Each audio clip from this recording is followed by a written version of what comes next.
Good morning, good afternoon, good evening, my dear friends around the world. Thank you very much for joining us on this very special discussion and also sharing wisdom among us how we can help each other across the world. On behalf of the Rotary Action Group, Disaster Network Assistance, we welcome you to this session. May I request Vice President Pacific Governor Phil Lustig to make the welcome address and formally welcome each and everyone, especially with our leading world presidents who are here with us today. Over to you, Pacific Governor Phil. Thank you, Prabhudu. We're pleased that you've chosen to join us and trust that the time you spend with us will be of value to you and to Rotarians in your districts and the communities they serve. The purpose of this webinar today is to acquaint you with Disaster Network of Assistance Rotary Action Group, DNA-RAG. You'll hear from Rotary senior leaders and Rotarians who have experienced disasters in the past and who will share their experience and some best practices. Now let me turn the program over to past RI Director Bob Stewart, our chair, who will introduce our first speaker. Bob? Thank you very much, Phil. It is my pleasure to welcome you all to this webinar. I sit in the heartland of the United States, and Abraham Lincoln once wrote, "The better part of one's life consists of his friendships." A certain past president of Rotary International once challenged each of us to be a gift to the world. This same man commands respect not by his titles, by his own actions.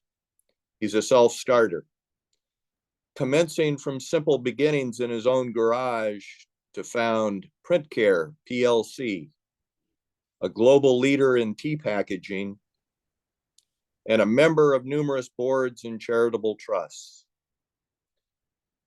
But what speaks to me is when you visit his place of business, one immediately sees the admiration in the eyes of those who work with him and for him on the shop floor.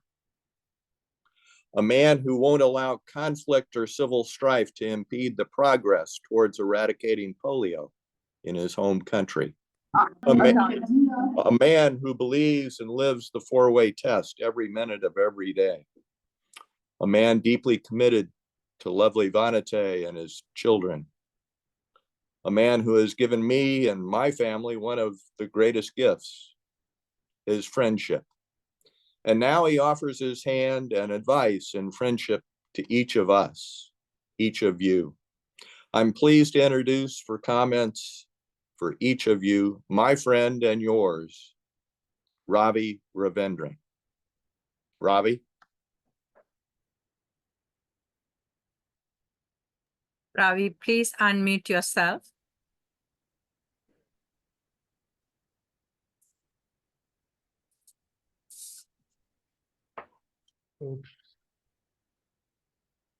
Right, you're okay. Bob, you were overly generous with that introduction. You're a lawyer. You know how even a criminal, you make him look good. That's what you did to me. Thank you very much. And I guess it's only you who could have literally pulled me out of retirement to speak about a project which took place, nearly 20 years ago. And let me say hello to moderator Michael. It's great to see Barry, great to see, of course, past President Raja and several of my other friends. I want to ask you a question. What is a disaster? At its core, a disaster is a disruption, violent, sudden, often unexpected, that overwhelms a community's ability to cope with its own resources. But look around and you'll see that not all disasters are born of nature. Some come silently. We can So see. I was asking you, what is a disaster? At its core, a disaster, of course, as I said, is a disruption. It's violent, it's sudden, and it's often unexpected. It overwhelms a community's ability to cope with its own resources. But look around, and you'll see that not all disasters are born of nature. Some come silently, like a virus, others roar in with waves, or still others tremble beneath our feet. And some are whispered into existence by human voices, decisions, and divisions. We have seen it all. Earthquakes that split the earth, tsunamis that swallowed coastlines, a pandemic that made us fear of a mere touch. But we have also witnessed disasters of human making, wars sparked by ideology, policies that divide, and even celebrations that inflame. And after each, we are left with a question: how should we respond? Not just in rescue, but in rebuilding. Not just in relief, but in reflection. In our small corner of the world, we seem perennially engulfed in crisis. In Sri Lanka, in my country, every tremor, whether natural or man-made, shake the lives of millions. A civil war that shattered our infrastructure and scarred our people. A tsunami that took 35,000 lives. A pandemic that paralyzed our nation. An economic collapse that dimmed our lights and emptied our fuel tanks. And now, a looming threat. 700,000 women could lose their jobs overnight if our apparel industry collapses under tariff pressure. But today I want to tell you just one story. A story born from horror. A story strengthened by courage. A story lifted by compassion. This is the story of Rotary and how Rotarians in Sri Lanka stood tall in the ruins left behind by the 2004 tsunami.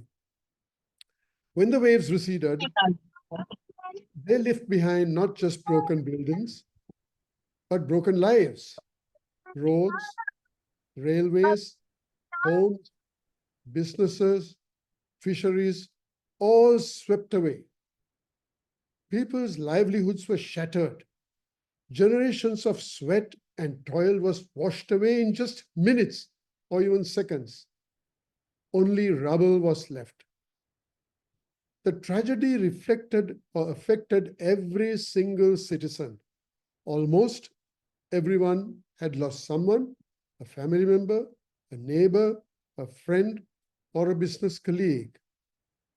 After the first phase of supplying emergency relief to those affected, Rotarians mulled over what lasting contributions that could be given the nation in this dire moment.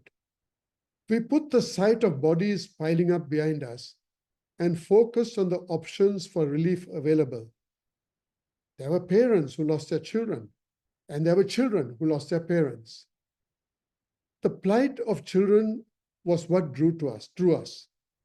Children always tugged at heartstrings and had been at the core of much of Rotary's work. Thus, a decision was made to offer to build new schools to replace those destroyed by the tsunami, because so many schools had been completely decimated by the tsunami. Fortunately, since it was a weekend, there were no children in those classes. We negotiated with the government and received their consent to build 25 schools nationwide, representing all religious and communal denominations. The government, beset by an overload of issues, was happy to encourage us. Our proposal envisioned constructing 25 new schools in tsunami devastated areas of the country, which was actually literally the whole country. at an estimated cost of around $12 million,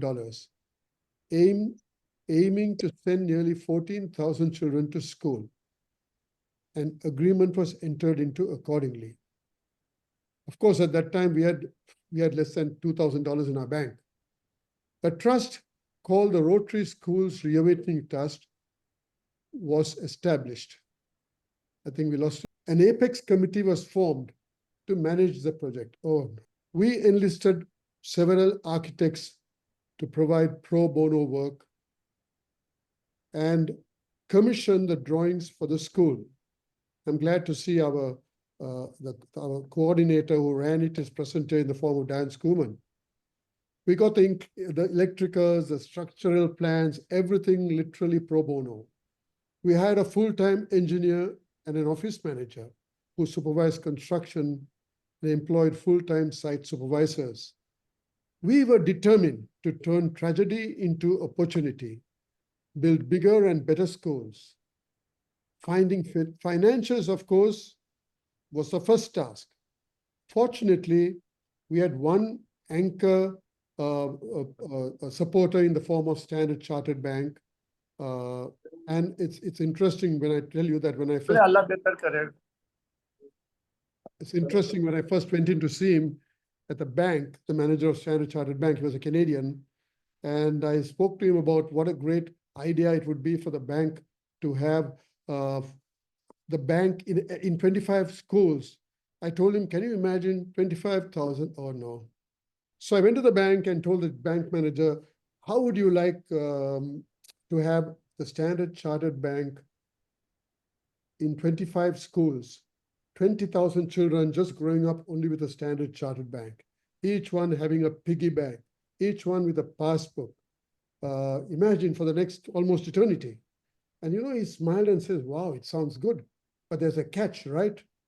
And Udo, can we knock this off? And he said, wow, it sounds good. So what is it that you're asking me? I said, I'm asking you for some money. And I think he expected me to say, we're looking for about $100,000. And I knew whatever figure I asked, he was going to give me half. So without batting an eyelid, I told him, I'm looking for $1 million. You know, he almost fell off his chair. And he said, $1 million? And then he says, look, it's way beyond my limit. I need to go to head office in UK. And I said, good, think about it before I go to some other bank. And I walked off.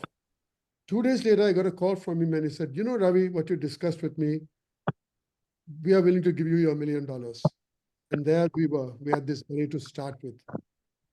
Eventually, we raised a total sum of nearly $13 million through direct contributions from Rotary clubs, Rotary districts, church groups, and other organizations worldwide. Their support for this humanitarian national venture was spontaneous, generous, and unprecedented. The Rotary Foundation, through its South Asia Tsunami Relief Fund, made a contribution of nearly $2 million to us. We raised the remaining funds in the next 10 months. It was a project that captured the imagination of the whole Rotary world. You know, even little kids contributed. And I'm sorry, I can't show you a picture of that little child holding up a piggy bank for $6. So in addition to the cash donation and partnership, we negotiated with, we had negotiated with Standard Chartered Bank. The bank also provided support in the form of infrastructure, office space, and their representatives served on the trust and the board of management. In addition to, of course, granting Rotary many other banking concessions and attractive rates on the trust's deposits.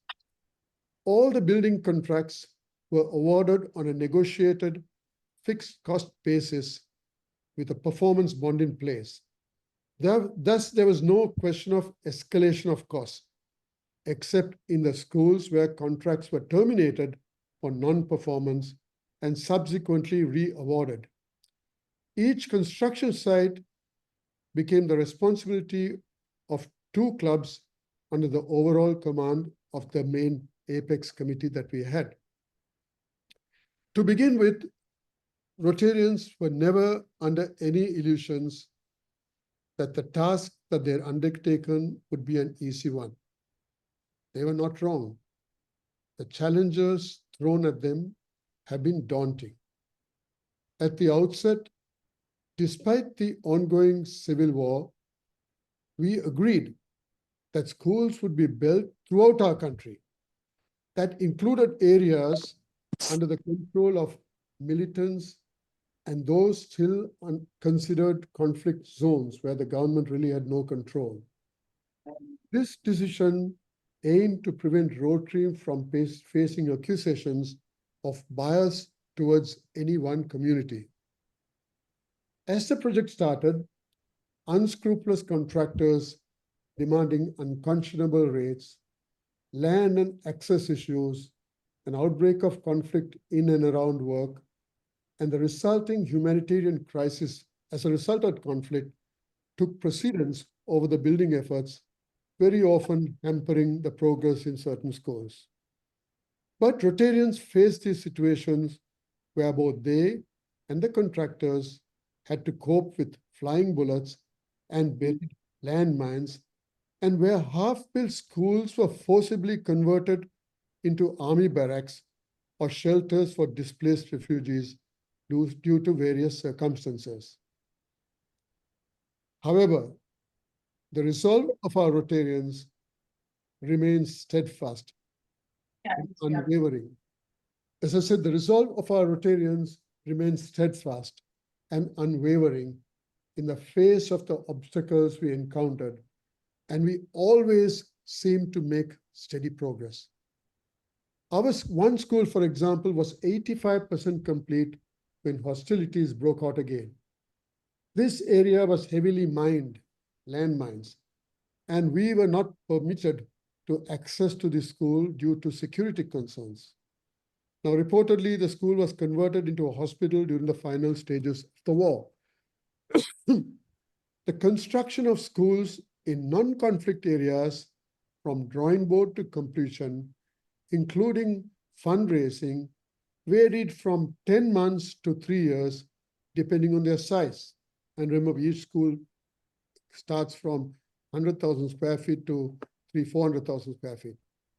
The school conflict areas obviously took longer, and in some cases had to be rebuilt as they were affected by shelling that was sometimes also, and therefore sometimes also used as refugee camps. Through the Ministry of Education, the government of Sri Lanka has expressed appreciation for Rotary's work and its professionalism in managing the project, and even honored Rotary at a special event in Colombo. At a forum for tsunami donors,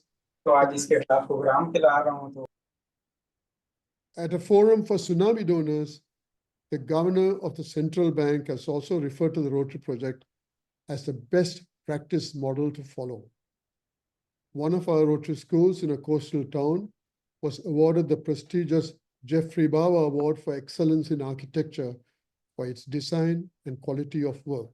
So in other words, these schools were top of the range buildings and constructions with teachers' quarters, principals' quarters, computer labs, etc.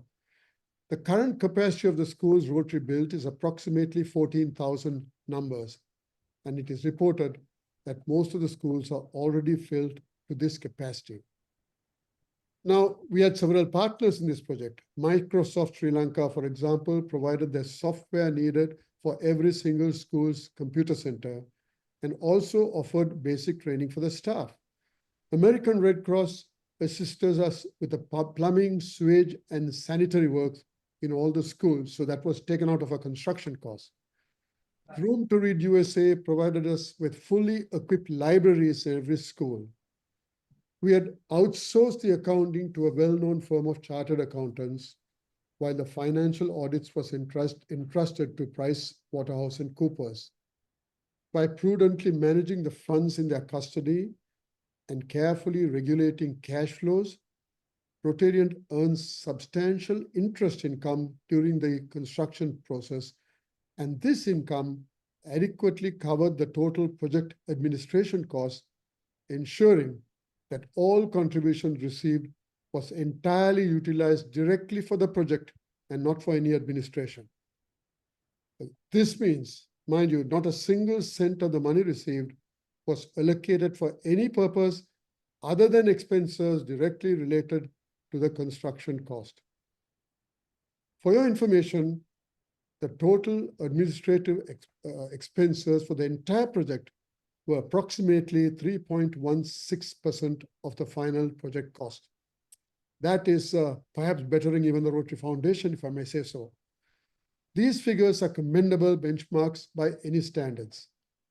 However, the project's real value far exceeded the numbers we stated, considering the hundreds of thousands of dollars contributed by the pro bono work of architects, quantity surveyors, and other donations in kind, such as transport, the volunteer services of Rotary members, and payments made to site supervisors, as well as other services paid for by the clubs directly.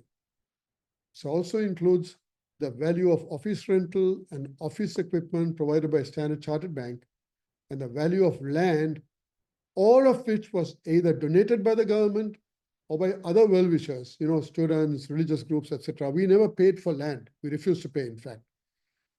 Also, thanks to the efforts of Rotarians, various concessions were secured, resulting in more significant savings for the project. If we evaluate this in monetary terms, the project would probably be worth approximately $17 to $18 million at that time, much more now. One of the project's highlight was the total transparency displayed throughout its duration via Rotary's dedicated website.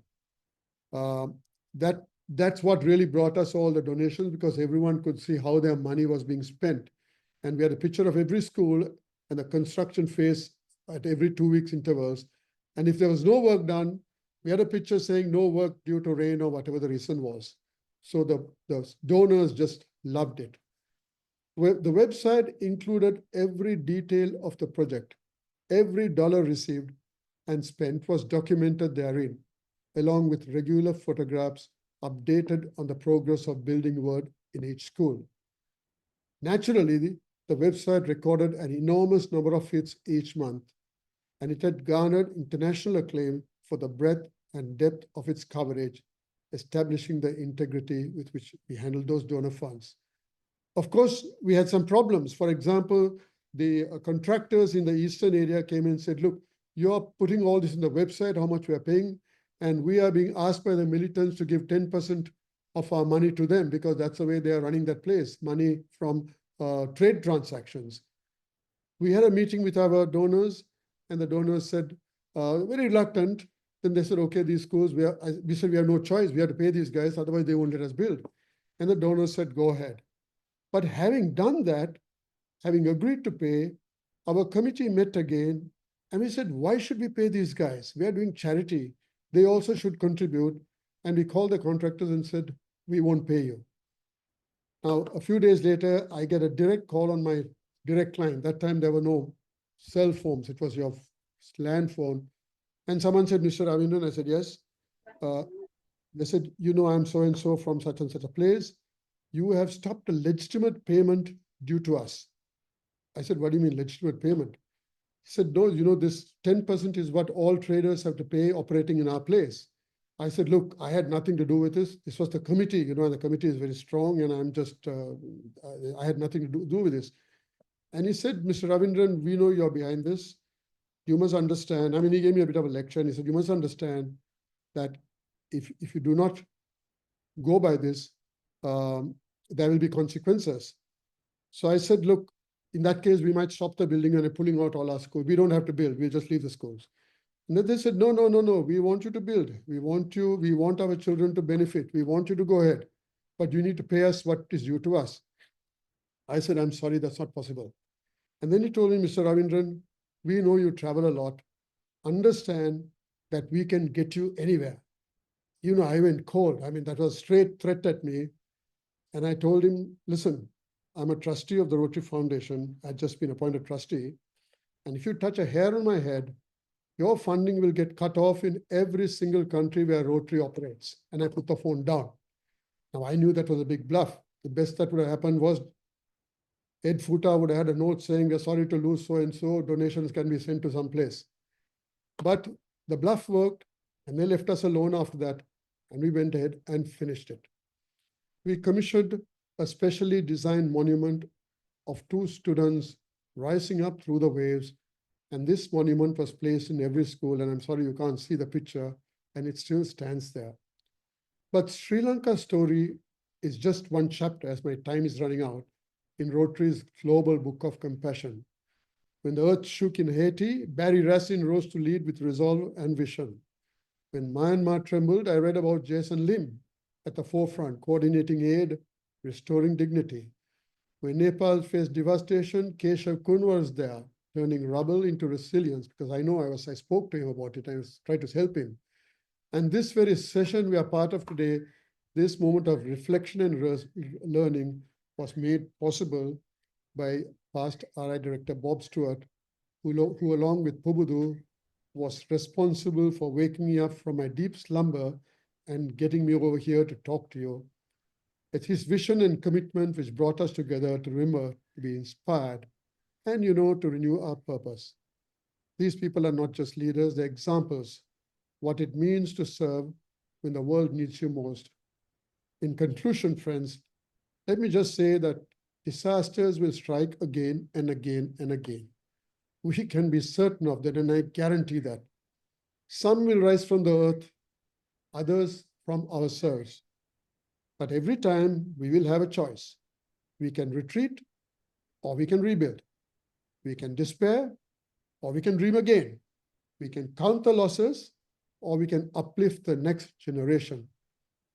Rotary most often chooses to uplift. And in doing so, we didn't just build schools, we built futures. We built resilience. We built hope, brick by brick, child by child, heart by heart. And we recorded this magnificent project for the ages with a beautiful coffee table book, a pictorial book called Straw into Gold, which is now a proud possession in all our libraries, including Rotaries. Thank you so much. Now, let me hand over the proceedings to Michael Long. Good Michael, evening and good morning to everyone. Our goal in the next section is to identify key lessons learned from past disasters, in order to prepare for future crises. Challenging experiences over the years demonstrate that one of the most important things for Rotary clubs, their members, and districts to do is to be prepared, to consider the risks we face in our communities, and to organize and plan in advance how we would respond in the event of future disasters. We are honored today to have perhaps some of the best Rotary minds on this subject, accomplished and very capable leaders, people possessed with great empathy and skill, who have dedicated themselves to assisting and supporting others in times of need and in organizing Rotary's response efforts.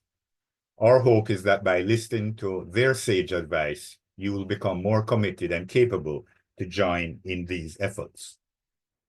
I'm Michael Terrelongo, Past Assistant Governor, District 7020, located in the Caribbean, and a member of the Rotary Club of Spanish Town in Jamaica. I'm also a proud member of the Disaster Network of Assistance Rotary Action Group. We are a group of Rotarians, including the wider Rotary family and our partners, with a primary focus on disaster preparedness, but with also an emphasis on communication between the affected areas and providing potential assistance for long-term recovery. I have the great honor and pleasure of introducing our distinguished speakers and moderating these discussions. Our first speaker really needs no introduction. Barry Racine, Rotary International President 2018-19 and past Rotary Foundation Chair, a much revered and inspirational leader, a member of the Rotary Club of East Nassau, District 7020. Barry has long inspired and encouraged our focus on how Rotary responds to disasters, leading through many such situations. including the Great Haiti earthquake in 2010, when he literally was the first foreign responder on the ground, and also in many other situations, including response to the Dorian Category 5 hurricane disaster that decimated many of the islands in his home Bahamas. Our second speaker is past District Governor Jason Lim, who is the DG Special Representative for Indochina, a charter member of the Rotary Club of Bangkok, Bangor, District 3350, and where he was District Governor 2016-17. His leadership was instrumental in encouraging collaboration among clubs and fostering a spirit of unity across this diverse district, and also expanding Rotary's reach within Ceylon and Indochina. He has served with distinction in several capacities in Rotary's Region 12, which includes zones 10B and 10C, including being Rotary Coordinator, Regional Rotary Foundation Coordinator, and Polio Now Coordinator, and many other positions within his district. Our third speaker is past Rotary International Director Robert Bob Stewart, who is simply a tremendous leader and champion for Rotary's response to disasters around the world. A member of the Rotary Club of Springfield, Illinois, District 6460 in Zone 3031. And he served as RI Director of 2005-2007. For many years, Bob has been a dear friend to all of us, with great empathy for those affected by disasters around the world. He's a dedicated and distinguished chair of the DNA RAG and a past chair of the Rotary Action Group's Council. One of Bob's significant achievements in my mind is in championing the creation within Zone 30 and 31 of a formalized methodology for disaster response that is perhaps a best practice to be applied for other Rotary zones. Our fourth speaker is past District Governor Keshav Kumar, a member of the Rotary Club of Dhulikhel in RI District 3292 in Nepal, Bhutan. He served as District Governor 2015-16 and in many other key roles in his district, including Council of Legislation Representative, Zone Coordinator for End Polio Now, District Trainer, and other key roles. He has also received the Service Above Self-Reward and other Rotary honors. Keshav is well remembered by us for his exemplary work in coordinating disaster response to the Nepal earthquake in 2015. He's an enthusiastic and active member of DNA RAG, serving as a director on our board. He also champions the interests of Southeast Asia at every opportunity and is always willing to assist in all aspects of our activities globally. My dear friends on this Zoom call, we're honored to hear from our speakers and to have their participation. It is a great privilege for us to hear their sage advice and to learn from their experiences. We want to get your thoughts, our speakers. First, I'll ask Barry. Barry, considering your tremendous leadership role in Rotary and your exhortation to all of us to be the inspiration, what motivates your continued dedication to supporting communities affected by disasters? And with your experience in Rotary at all levels, please share some of the pivotal lessons that you've learned about effective disaster response. Barry? Thank you, Michael. It's truly a pleasure to be with you all. I'm in awe of the audience here today. I have been inspired by Past President Raja Sabu, who was my president when I was governor. I was inspired by President Ravi Ravindran, who I worked with and taught me how to be a president. Inspired by Bob Stewart, David Edwards, Phil Lustig. I mean, your audience is awesome, and I just had to say that first. And I don't know how long I have, but I could be here an hour talking about disasters, unfortunately. As President Ravi said, usually disaster happens instantly. It's within seconds, it's within minutes. Nobody expects it. It just, boom, it happens. Hurricanes, we have a little warning for. Earthquakes, they just happen. The Haiti earthquake just happened immediately. One of the things we learned was you've got to move fast. because the next disaster is right around the corner. And the whole world is going to move from one disaster to the next. If you want their attention, you got to move quickly. Bob Stewart taught me that very quickly when he assisted us with, he worked with the Hurricane Katrina disaster in New Orleans, and he was able to move that fund for Katrina to us for Haiti so that we had a fund to receive funds as quickly as possible. That was crucial. And we were able to move within 2-3 days for funding. We also have to remember that the people on the ground in whatever community, Rotary International will say we are not immediate responders. Well, as Rotary International, that's true. But as local Rotarians, we are. Because those are our friends out there. Those are people we know. They're in our district. They may be even in our club. We're going to reach out to help them. So locally, we're going to be immediate responders, and the rest of us around the world need to be there to help with that local response. So it's both the short term, the quick, do what we can to help them through the stress and the issues that are happening now, as well as thinking long term. But moving effectively, moving quickly. One of the things we learned in Haiti is, please don't just send us everything you've got in your closet for a disaster, thinking you're helping, because the reality is you're actually causing us a problem. One of the Haitians begged me, please don't send me any more shoes, because everybody was sending shoes for some reason. We even had fur coats go to Haiti. Really? I don't think we need a fur coat in the middle of summer right after a disaster. We've got to listen to what they need. That is critical. So for Haiti, what we did every evening, we would get a report from our disaster response chair on the ground, who would tell us what they need. And next morning, we would send a plane with, usually it's drugs and medical supplies right up front, so that we could at least deal with that. And he was a doctor, so he knew what they needed. He would tell us every night. We'd send a plane in the morning. For 45 days, we were able to do that. So we got immediate needs recognized. We also got to remember that there are individual needs happening at the same time. I remember getting a call from a person in Australia who knew Rotary was helping, and his family was trapped in a hotel, basically under the hotel that had crumbled in Haiti. Heard I was involved, called me thinking I must be on the ground.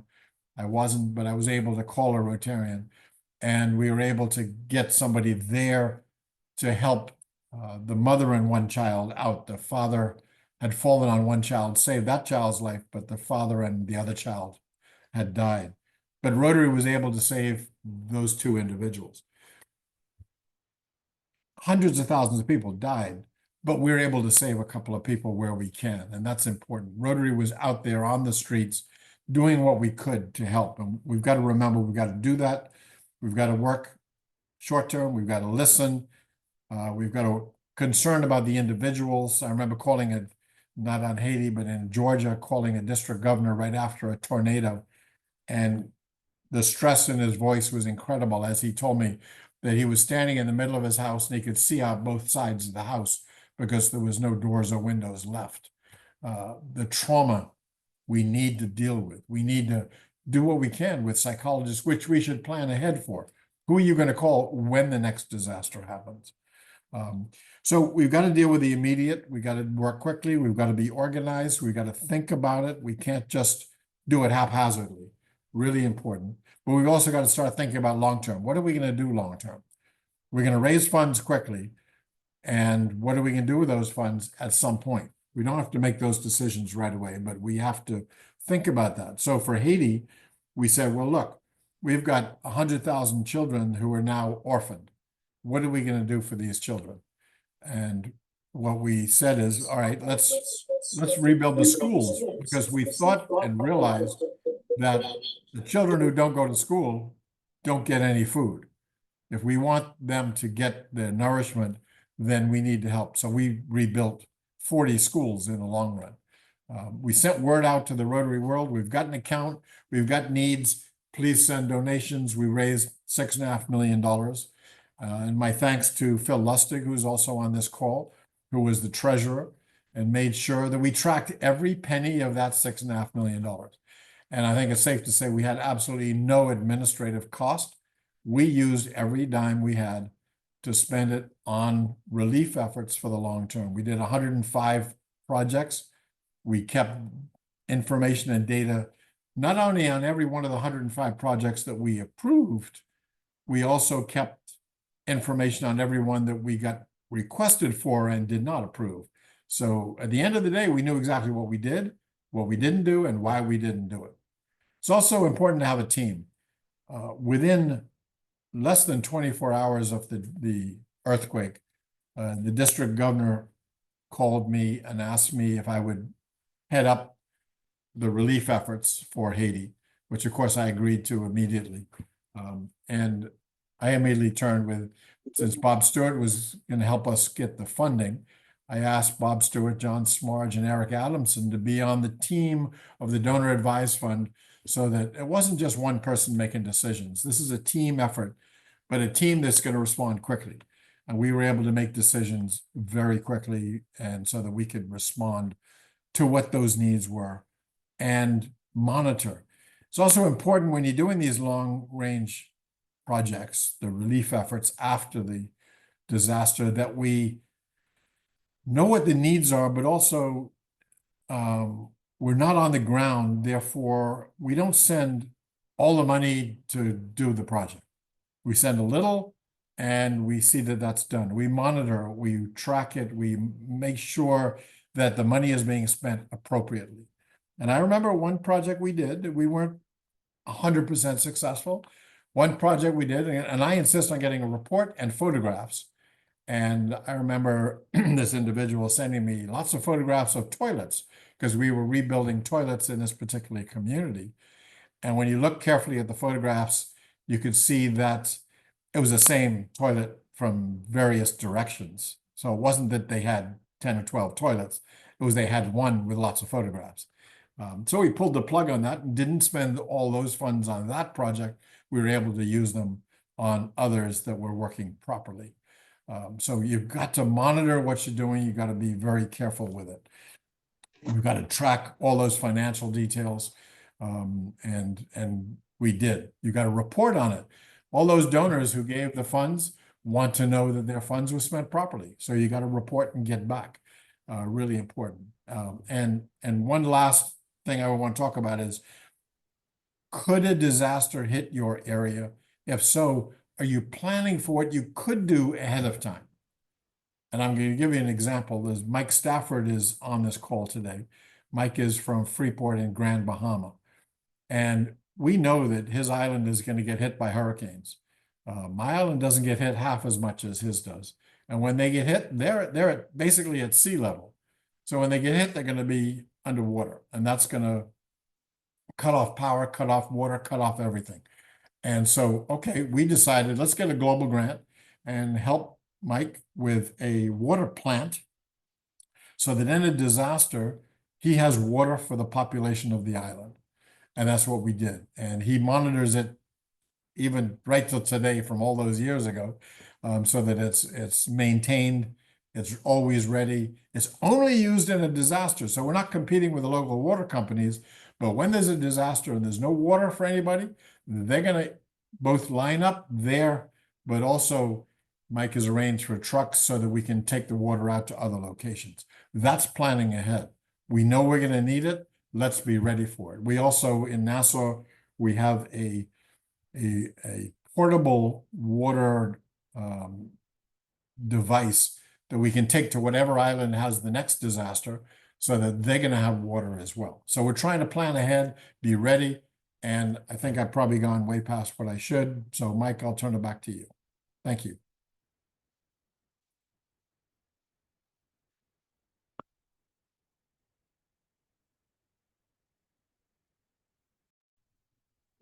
Michael, you are mute. Thank you, Barry, and thank you for being the inspiration to all of us. Our second question is to PDG Kishoff, who has had great experience responding to disasters in Southeast Asia, and particularly in Nepal in 2015. Kishoff, what was the extent of the damage caused by that earthquake, and how did Rotary contribute to relief and rehabilitation and reconstruction? And what are some of the lessons you've learned from that? Thank you. Thank you, Mike. All protocol observed. The earthquake of magnitude 7.8 on Richter scale, which hit Nepal on 25th of April 2015, was one of the most damaging earthquake in the history of Nepal. The earthquake this was followed by more than 440 aftershocks, among them two being the major one of 6.8 magnitude on April 26. The other one was 7.3 magnitude on May 12, 2015. 20% of the territory of Nepal, mainly the central hills, was badly affected. About 8 million people have been impacted. The most affected people were disadvantaged group living under poverty in the rural areas, where about 90% of houses were completely collapsed. The education of about 1.5 million children was affected. And there were so many, damages in, heritage sites, in tourism was highly affected. The estimated cost of rebuilding of Nepal after earthquake was about 6.69 million US dollar. Talking about the human loss, the total death toll was close to 9,000. It was less because the earthquake occurred on Saturday, in which day all the government, public, and private offices, schools, and industry remained closed. Over 20,000 people were injured, badly injured. Property loss, about 6,500 houses were completely collapsed, and more than 3,000 houses were partially damaged. About 8,000 schools were completely damaged. So the government of Nepal has established a separate institution to deal with the matter related to rebuilding Nepal after earthquake. It was National Construction Authority. So this is about the damages caused by the earthquake. So talking about the contribution of Rotary, your second question, I must mention the call I received from my president, then President K.R. Ravindran, at the midnight of the same day of the earthquake, and he provided us the guidelines, and he advised how we should proceed further, on which basis we move further. Okay. So as usual, the Rotary response was made in three or four phases. The first phase, of course, is the immediate relief works. Rotary was among the first organization to be on the ground and provide, essential relief materials like, tent, tarpaulin, aqua box, food, water, medicine, clothes, etc., which worth about 300,000 US dollar.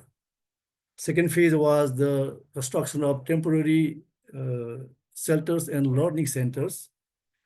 About 3,800 temporary shelters were constructed, which worth about 550,000 US dollar.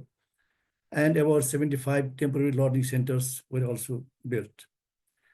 Third phase was a preparatory phase for the long-term support. We were deeply concerned that the works should not be carried out in a piecemeal manner, and Rotary's support should be impactful, visible, and can serve as a model for others to replicate. So then we prepare, our plans, programs, and guidelines on how we should move further.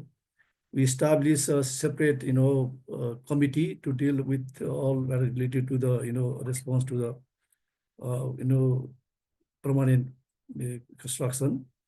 So we opened special bank account. We also prepare, promotional brochure and, videos for fundraising, and it was widely circulated. As a result, we received about 2 million US dollar as a donation from, Rotarians worldwide. We also requested then RI President Gary C.K. Hoang to make a plea to the Rotarians worldwide for the support, which he did. A request was also made to TRF and RI President to make special consideration for the construction of, low-cost houses and simple building schools through global grants, and it was approved. So then, we were very, very serious on the judicious use of the donation received, transparency and accountability. So the income and expenditures were audited by an auditor of international report at the end, after the completion of the permanent of the works. Fourth phase was construction of permanent low-cost houses and as a Rotary model village. Okay.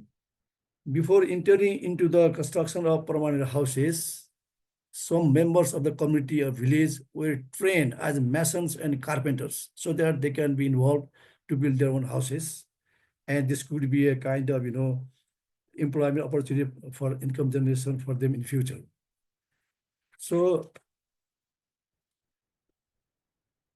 MOU was signed, with the earthquake affected family community for their commitment, and participation in the construction.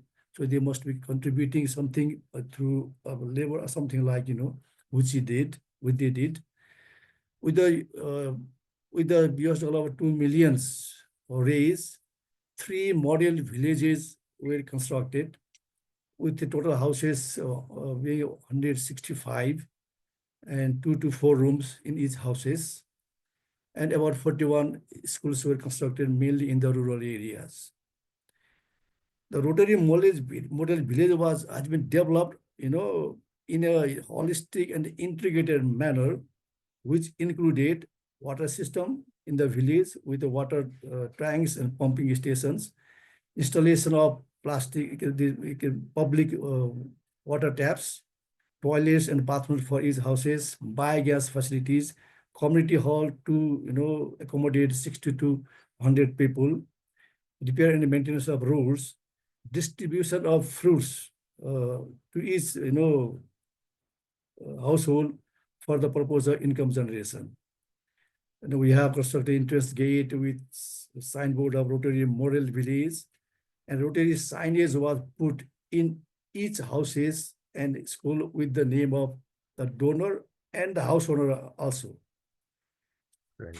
So construction of school buildings, okay, a total of 41 schools were constructed with the concept of happy school, means school and compound walls were well painted and provided with, playgrounds, computer and lab and science lab, separate girls and boys toilets so that the children become happy when they enter into the school. Several global grants projects were also implemented for the school, libraries, computer labs, and toilets also, So the visit of the RI President, the today's speaker, K.R. Rabindran, PRIB Kallar Banerjee, Director Manoj Desai, and members of DA of Donor Advice Fund, led by past National Director Robert Stewart, one of the panelists of today's webinar, had really, really encouraged us, So your third question, about the lesson learned, the 2015 Nepal earthquake revealed number of crucial lessons about disaster preparedness, response, and reconstruction.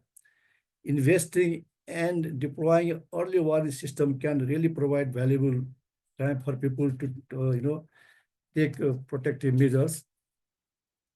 Investing in research and development of new technology and strategy for disaster preparedness is another lesson. The importance of community involvement in all stages of recovery from planning to implementation is equally important. Local leadership, development, including development of their capabilities and empowering communities to lead their own recovery efforts is crucial for long-term resilience and building resilience. Effective coordination between government and local authorities is equally important and is very crucial. Developing efficient methods for rapid damage assessment is also very crucial. Implementing national building codes strictly and providing earthquake-resistant construction technology is also very important. The other important lessons are proper planning, of course, transparency and accountability, transparent and accountable process for the for distribution and reconstruction is essential to build public trust and prevent corruption. These are the few lessons learned from the earthquake. Over to Mike. Over to you, Mike. You are muted. Mike, you're muted.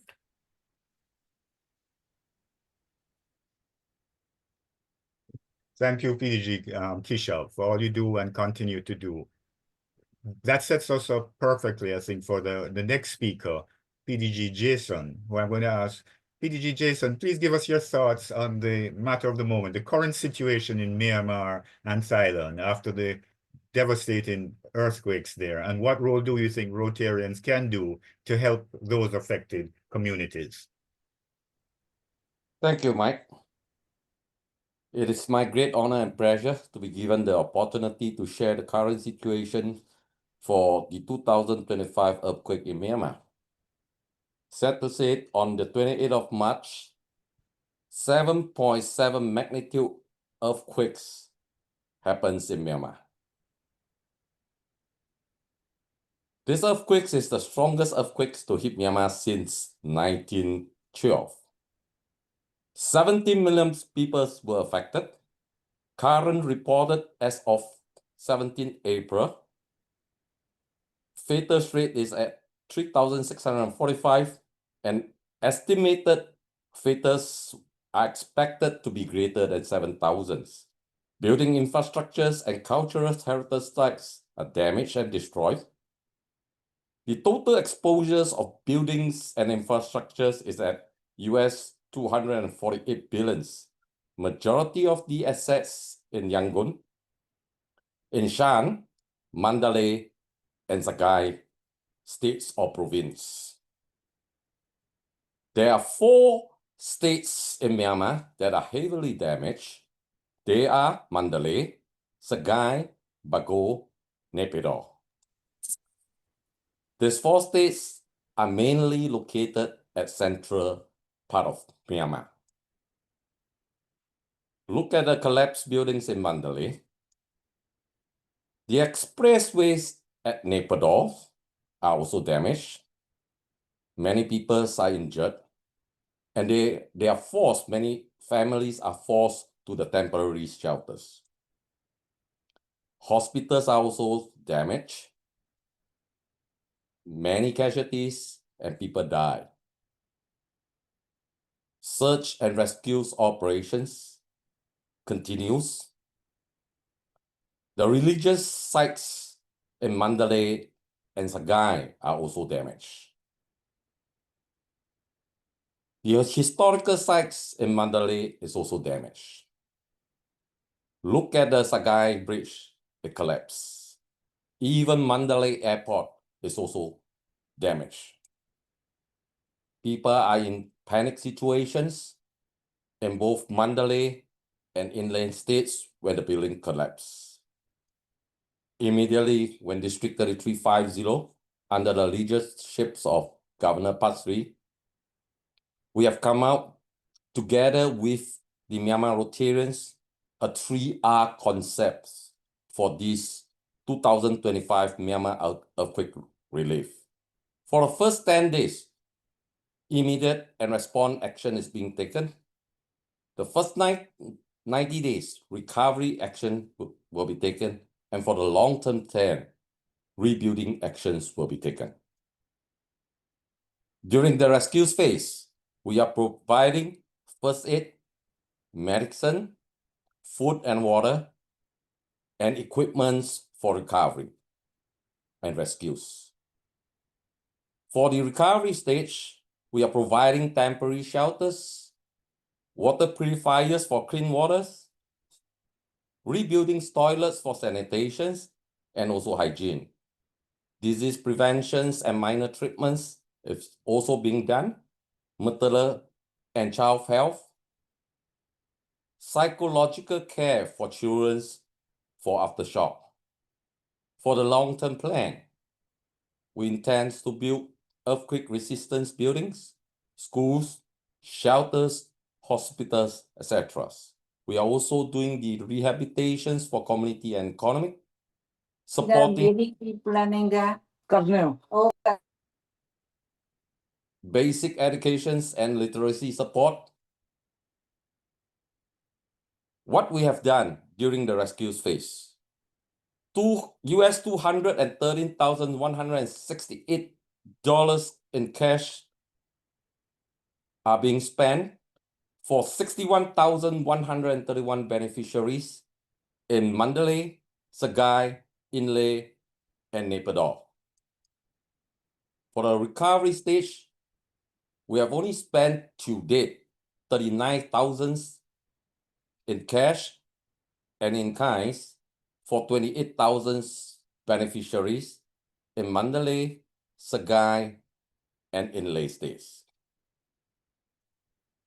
As for the long term, the initial projections that what we are going to do, we need more than $1 million for more than 200,000 beneficiaries in Mandalay, Sagai, Inlays to rebuild houses, schools, hospitals, etc. Knowing this is a disaster, but good news for Rotary. From these disasters, people who lost their families and assets, they see how Rotary works in Myanmar for the disaster relievers, has voluntarily and wholeheartedly joined Rotary. And a good news for Rotary Club of Mandalay, they have able to double the membership in terms of numbers and in terms of the actions that they are able to provide. Post-earthquake mental health care and psychosocial support projects is also being done with the concept of 3L. Look, we are looking for people with serious distress reaction. We listen to their needs and concerns, and we link them with the correct people and address their basic needs and access service. By doing so, we have conducted public awareness talks on post-earthquakes, mental health, and psychosocial support. We are providing psychological first aid trainings to the frontline field volunteers in Mandalay. Children are the future of the world. During this crisis, they are very demoralized and distressed. Knowing that the school will be reopened on the 1st of June, we are giving them moral support by giving them the backpacks with school supplies and stationery in it. Thank you for the supports for all the Rotary clubs in Myanmar and also one Burmese club in Bangkok, as well as the Rotary clubs in Myanmar. I would also like to take these opportunities to thank the international districts overseas in Singapore, Malaysia, Hong Kong, Indonesia, within Thailand, and also Taiwan, Watch Out Foundations, and many others overseas donors, including DNA. For the rebuilding stage, your help is definitely needed. Please contribute to the best of your ability for the relief work for this 2025 earthquakes relief. And you can donate through DNA websites shown on the screen, www.dna-rag.com. With that, I would like to thank you everyone for listening.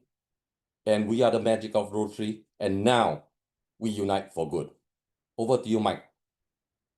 Thank you so much, Jason. This information is very helpful to us, and please be assured that we're here to help these communities and to help you in your efforts. I'd like to ask our fourth speaker, Bob Stewart, about best practices. Bob, with your extensive background organizing Rotarians in these situations, please kindly share with us some of the good best practices and lessons that you've learned that can help us in this and other situations. Bob? I'll try and, for brevity's sake, run through these, but I feel that they're very, very important. And if you've been paying attention, and I know that everyone is and has, each of the speakers has touched on different elements.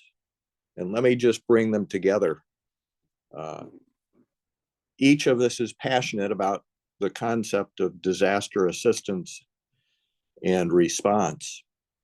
Some of the best practices that I've seen and that were mentioned today: number one, establish an effective team, a chair, a vice chair, individuals to take care of finance, communications, logistics, operations.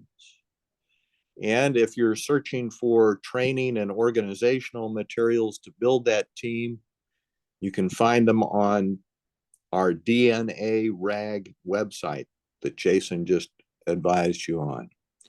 We're focused on preparation and training, not only at the club, but the district and the zone levels. Webinars are great. Club meetings. We're all members of a family of Rotary. We ought to be caring and advising and guiding our own fellow club members. We ought to be guiding those at district conferences and the training for our presidents-elect and the training for incoming governors. So it extends way beyond the local, the individual Rotarian, all the way up to the zone level.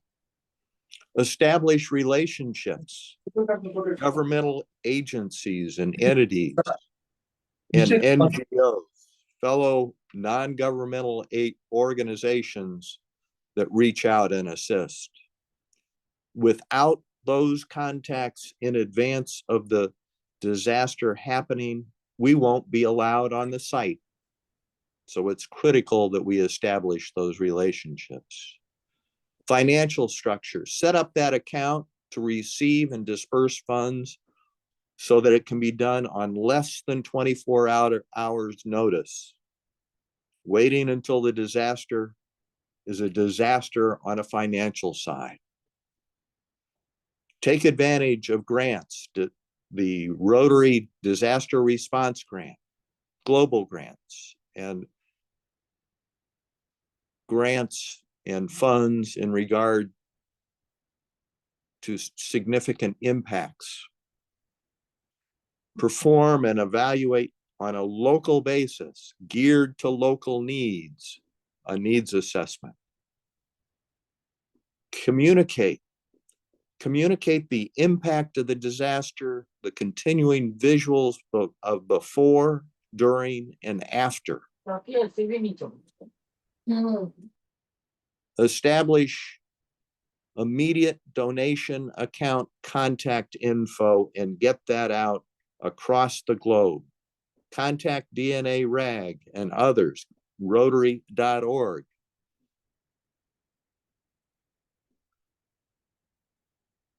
Outline the projects that are to be funded and are funded. And at termination, at completion of those projects, educate the public on what Rotary has done It's beneficial to our own membership. And finally, transparency. Issue and publish a report, as Ravi talked about and Barry talked about and Keishoff talked about, on the district and club funding with totals received, totals expended, and then broken down with specific projects funded, the total project cost, amount funded by Rotary, amount funded by others, with a short job or project description. Include the total effort for all the clubs and districts on your district and zone websites. That's as short as I can get it, but I know that each of you has been paying attention to the stories related by our speakers, and they have given us the examples. We look forward to working with you through DNA RAG. Thank you, Michael. Bob, thank you. On behalf of all of us here, we want to thank all our speakers for bringing us this sage, important advice. I think we have achieved our role in this section of the identifying key lessons of how we can prepare and respond to future crises. I'll now turn over to our hardworking organizer of this webinar, Pubudu, to take us further. Thank you. Thank you very much, Past Assistant Governor Michael, for that illustration, organizing all our panelists on board and sharing their valuable experience. Dear friends, it's now time for clarification, questions, or sharing thoughts. I request you, we were watching on the chat, but we have not seen any questions. But if you really feel that you have anything that to the speakers, you can do so by raising your hand by virtually, and we will give you definitely to connect with our speakers. So we have about 10 minutes more. We can take about 5 questions if we talk fast. Anyone, you can unmute yourself, raise hands by means of virtual icon. Anyone? Any clarifications?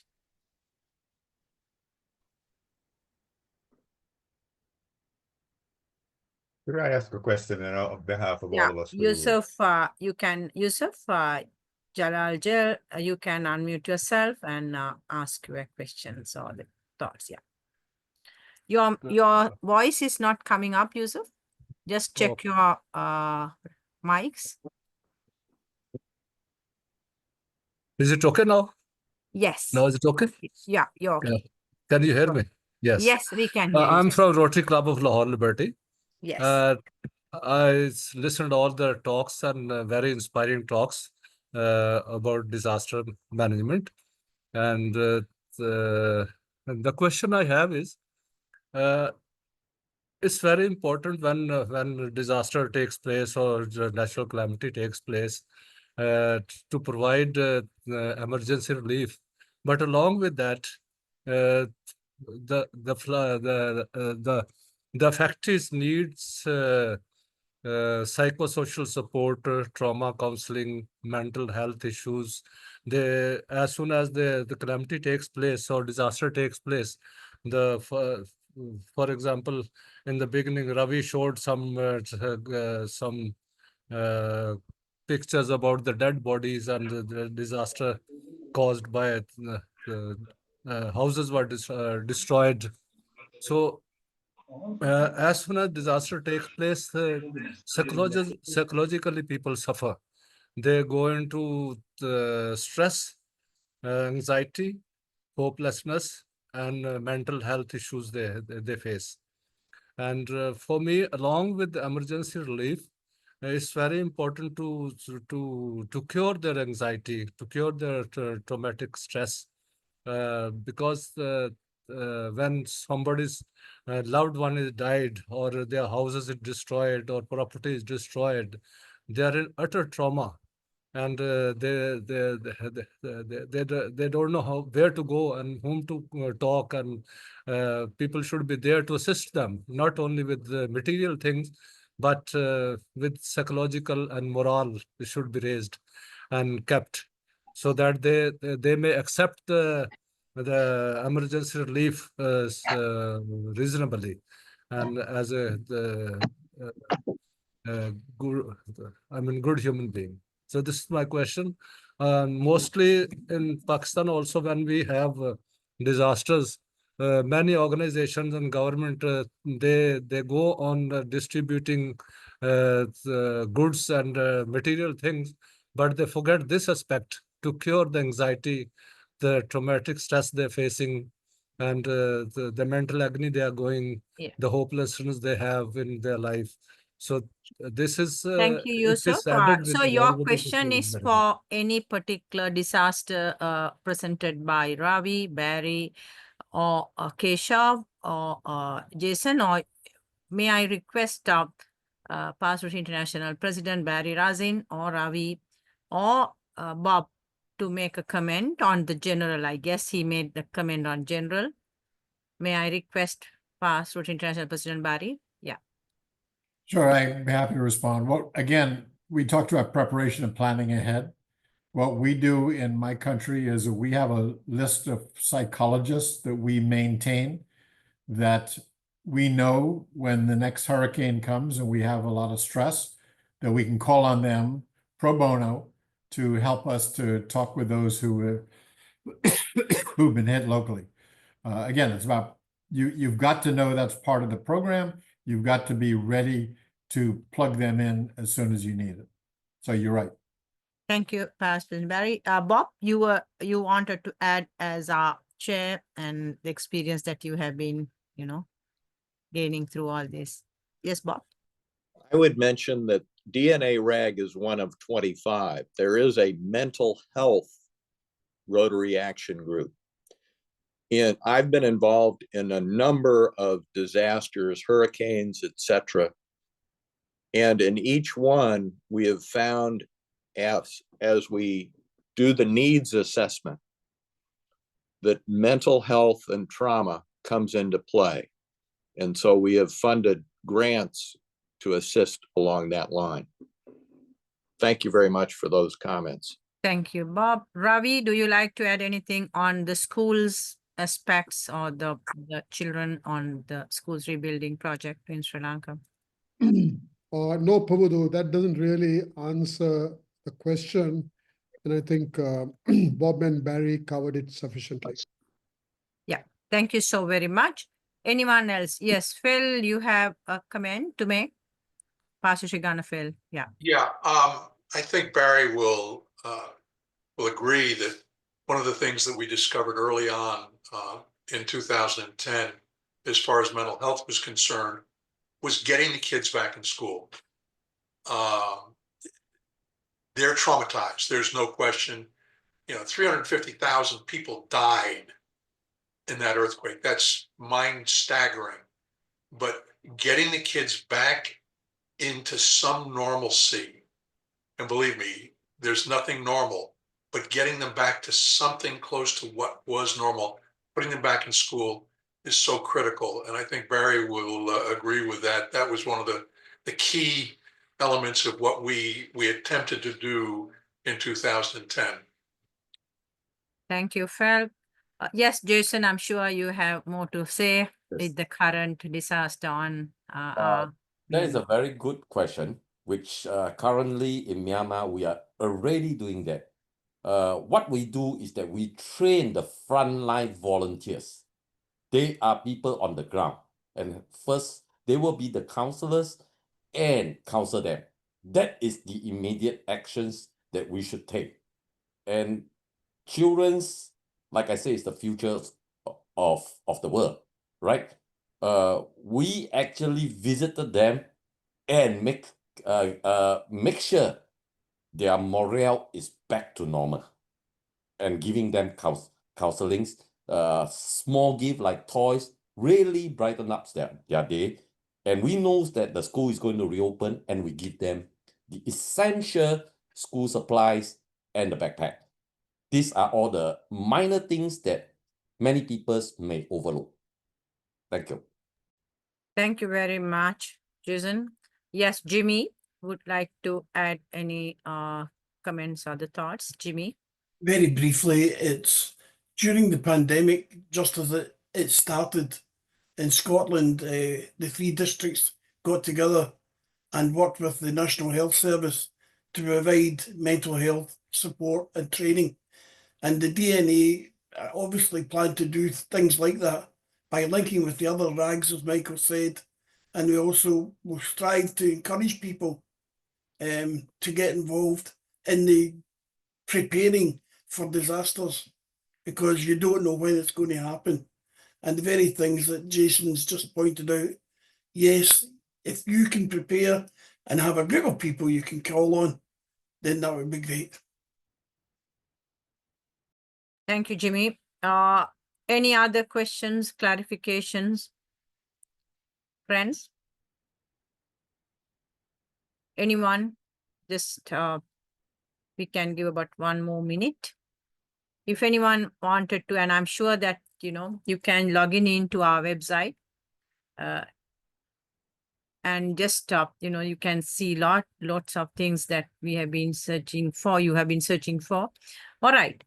Shahid Shamsi, you wanted to say anything? Just wanted to thank you and all the speakers for a wonderful, disasters happen, and disasters are now because of the climate change. Disasters are more often and more. Then the way we went through all this, as told by by the speakers, we got to form proper committee, go about it, and establish a relationship between what is happening and what we can do. So it's a wonderful presentation. I must thank all of them.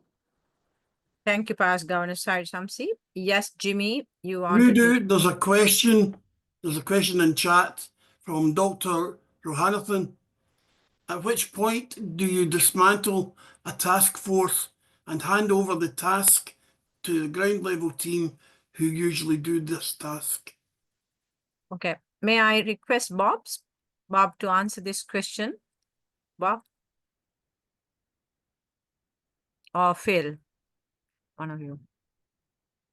The ground level teams are at different points in the disaster response. There's the immediate response people, which would be people like disaster aid or shelter box or Red Cross, Red Crescent, people like Team Rubicon. And then we go into a much longer term, we have worked on some long-term recovery projects. We're still, I think recently as 4 or 5 months ago, we were able to disperse some funds after the devastation in the Bahamas after Dorian, and it was like 3 years post-disaster, because the planning, especially for long-term infrastructure rebuilding, takes longer than 6 months or 3 months. So the question is multi-level, or the response to that question is multi-level. Returning stuff to the local people, it's something that we do on an ongoing basis. When we have a, excuse me, I just went past our own, there we go. When we do projects, we look for 3 levels of response or reporting: short term, intermediate term, and long term. But we stay involved all along to make sure that projects are being completed. I think Barry was very, very eloquent in talking about how we monitored the progress of every one of those projects in Haiti, but we've done the same thing all around the world when we're dealing with disasters. And I've spoken way too much. Buddha? You, yes, Rob. Yeah, Bob, you wanted to add something to Phil? I would. We need each of your help. And we are a very small Rotary Action Group, number-wise. And the more people we have and the different skill sets that they each bring to the table, will allow us to assist. And we have two relatively new members, and they're part of disaster aid. They're part of Team Rubicon, and they will take us to a different level, and we need your help along with that. And we have been geared to preparation and training and communication, but we're also in the preparation educating individuals as to how to get involved as assisting as first responders, assisting disaster aid and groups. So I put the plea out to each of you to become involved and give us your skill sets, and we'll try and put you to work through DNA RAG or affiliate organizations. Thank you. Thank you, friends. I just typed on the chat our website, www.dna/rag.com, rag.com. Visit us and share your thoughts, and I'm sure you will find it very useful. So with that, since I don't see anything on the chat box, Mike, I hope everything is clear. So let me request my co-chair of the organizing committee, Alan Cheng from Taiwan, past president, to extend the vote of thanks. Over to you, past President Alan. Thank you everyone to join us today. Disaster Network of Assistance, Rotary Action Group. We are a group of Rotary professionals with more than 200 members from 34 countries, with 10 regional coordinators covering all Rotary districts around the world. Disaster can strike at any time, causing immense damage. We provide essential training, help community to be ready when the unexpected happens. We assist Rotary District in apply disaster response grant. We organize events and training sessions to equip volunteers with the skill needed. Through global grant, we support long-term recovery projects that help rebuild community. We invite all of you to join us in DNA RAG, be part of global network. Together we can enhance our capacity to respond to disaster and support Rotary in their community. We are very happy to see you all tonight. Disaster Rotary Action Group. Looking forward to work with you to build a safer and stronger community. Thank you, and see you again soon in next Disaster Rotary Action Group event. Thank you. Thank you, my co-chair, past President Allen. On behalf of DNA Rotary Action Group, our chair, Bob Stewart, Vice Chairman, past Governor Phil, and the entire team wish to extend our best wishes to each and every one of you. And thank you once again, past Rotary International presidents, Ravi, Barry, and also, of course, our dearest friends from all over the world who join us to share your thoughts and experience. Speakers, once again, thank you. Extremely sorry for the technical glitches. Thank you, my co-moderator, Michael, and Jimmy for assisting us. See you at the next webinar, which we will be communicating to you in 2 months' time. Thank you, everyone. Good night, good evening, and good morning. Thank you. Bye.